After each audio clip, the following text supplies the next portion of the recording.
Howdy y'all, welcome to my Poop Tip Tuesday. Yes, welcome.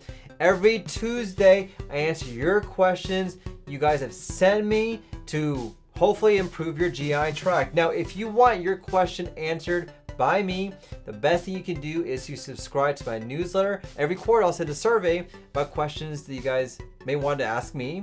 Let me know what they are. I'll gather them and we go over them every single week. And if you want me to answer a question as well, send me a DM, send me a message, comment down below.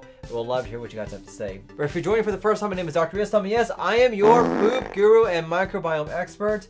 I'm a board certified gastroenterologist trained at the Mayo Clinic, and my passion is to give you, yes, you, the best tips and tricks so you can live your best life from the top all the way down to the bottom. If you haven't already, don't forget to smash that like button, like, share, and subscribe. If you haven't already, don't forget to subscribe to my channel and newsletter, where we have great tips and tricks like you're learning in today's video. All right, we have a great show tonight. We have a lot of good questions. We'll talk about the difference between celiac disease and gluten sensitivity. We'll talk about fiber, its role when it comes to your gut microbiome, and we'll talk about the most effective way to change your gut microbiome. Question number one, hey Dr. Islam, I've read about celiac disease, wheat sensitivity. What is going on? This is a very common problem, a question that I get all the time from my patients, and it comes down to the issue of gluten. What is going on here? So celiac disease is an actual autoimmune disease in which your body actually attacks itself. It actually attacks the small intestine inside your gut whenever you ingest what's called gluten, which is in very common wheat products. Wheat, rye, barley, they all have gluten. It's like the glue that holds everything together. So if you have celiac disease, it's an actual autoimmune disease in which your body actually attacks the small intestine, cutting off those villi that are there, and it can lead to a lot of different symptoms: pain, bloating, nausea, diarrhea. It can also lead to a lot of deficiencies: calcium, vitamin D, iron, and you can be deficient in that. And over time, it can also have some serious consequences, including the risk of progressing into lymphoma or significant cancers as well. Now, there are a couple of different ways that we can test for celiac disease. The first thing that we always do is that we do blood testing for celiac disease.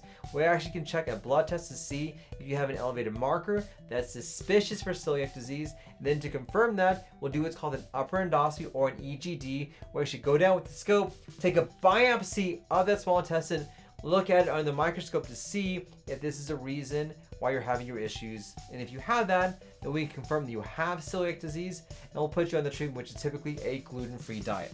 Here's what you need to know about celiac disease, is that it is an important disease to know if you have, because it does have long-term consequences. There is a risk of developing lymphoma with this. In addition, this can have consequences for your family as well, because there is a percentage of individuals that have celiac disease that can be passed down from generation to generation and generation. And so you need to know if you have this, because of the fact that your kids and your family members may need to be screened for this, because it can be passed down because it is a genetic disease. This is very different from gluten sensitivity, which I'm sure you've seen. It's all over the news when it comes to this. Gluten sensitivity is very different.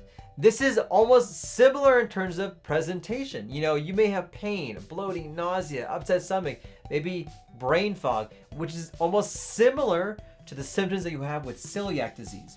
But here's the kicker when it comes to gluten sensitivity, is that we don't have a test to diagnose this. Now, a lot of people think we have these tests that are out there, with these blood tests that you can get, or food allergy testing that you can do. Guess what? There's no evidence this makes a difference at all when it comes to the diagnosis of gluten sensitivity. At all. Now, these tests cost hundreds or thousands of dollars, but guess what? They're a waste of your time and your money.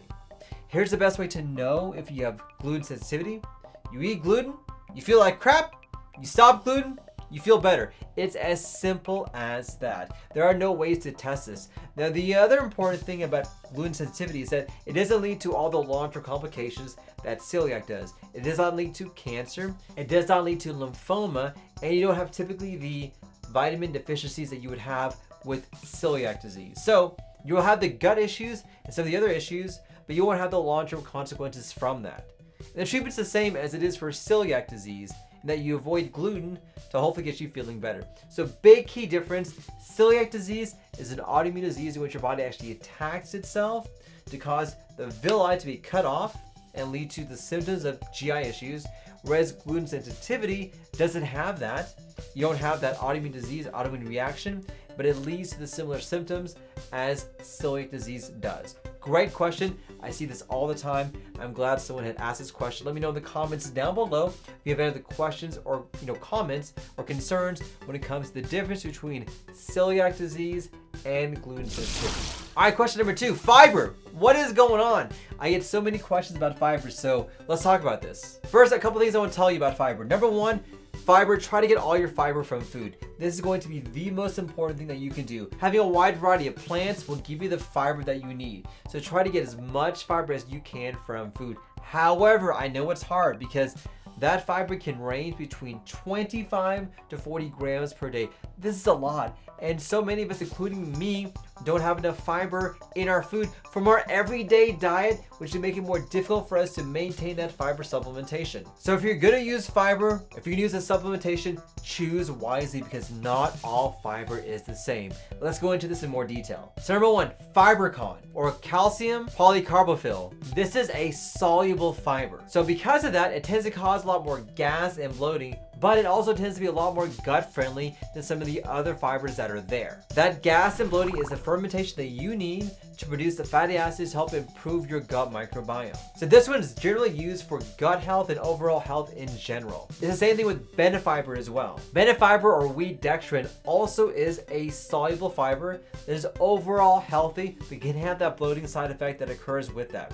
Now if you want to have this type of fiber in foods, which includes the overall gut health and the microbiome strengthening, some of the foods that include this fiber are things like oats, barley, legumes, nuts, fruits like apples, and citrus foods. Number 2, citrusel or methyl cellulose. This is mainly insoluble fiber. These are not fermentable, so you don't have a lot of gas and bloating associated with this. So this one's really helpful when it comes to constipation and bulking up your stool as well. And the added benefit is because it is synthetic, that you don't have the bloating side effect that occurs with this. Now, there are some foods that can give you this type of fiber. This include ancient wheats, rye, brown rice, carrots, cucumbers, and tomatoes. The number 3, psyllium husk. This includes things like metamucil or consil. This is rich in both soluble and insoluble fibers, so you're getting the best of both worlds, but you're also getting the bloating that can occur with that as well. Now, a couple things I recommend when it comes to fiber in general. Number 1, fiber supplementation can decrease the absorption of certain medications, so kind of be wary of that. Speak to your pharmacist and speak to your healthcare provider. So maybe it's best to take your medications 1 to 2 hours after having a fiber supplementation. Number 2, when it comes to fiber, it's a dual-edged sword. So go low and go slow. When I mean slow, go like 1 teaspoon per day. You don't want to get that side effect of bloating, flatulence, and gas whenever you're having too much fiber at too much time, at too quick of a time as well. Go slow and go low, and don't go overboard as well. You don't need to go like 100 grams of fiber per day. Go 50 grams, you should be okay with that. It's a great question. Let me know in the comments down below if you have an experience with fiber. Has it helped?